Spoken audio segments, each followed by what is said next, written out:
മരിയയുടെ നിലവിളി കേട്ട് തെരേസ കരയുവാണ്. അയ്യോ ചേച്ചി ചേച്ചി! കരച്ചിൽ കേട്ട് അമ്മയും അലക്സാണ്ടറുടെ അച്ഛനും ഓടി വന്ന് തെരേസയെ ആശുപത്രിയിൽ കൊണ്ടുപോയി. അമ്മേ, അലക്സാണ്ടറോട് ഞാൻ ക്ഷമിക്കുന്നു. അവൻ എന്റെ കൂടെ സ്വർഗത്തിൽ വരും. മരിയയുടെ ശബ്ദം നിലനിന്നു. മോളെ മോളെ മരിയ! അലക്സാണ്ടർ മാനസാന്തരപ്പെട്ടു. ഇപ്പോൾ 30 വർഷം കഴിയാനാണ്. കൂട്ടുകാരനുമായി ഇപ്പോൾ ഈ പാപിക്ക് വിശ്രമമെന്ന മരിയ വിശുദ്ധയാണ്.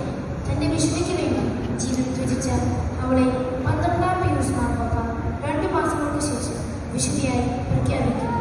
എന്നും ഈശോയ്ക്ക് വേണ്ടി ഞാൻ ജീവിക്കും. ഞാൻ മരിയയുടെ അമ്മയോട് ജയിലിൽ ഇറങ്ങുമ്പോൾ മാപ്പ് ചോദിക്കാം.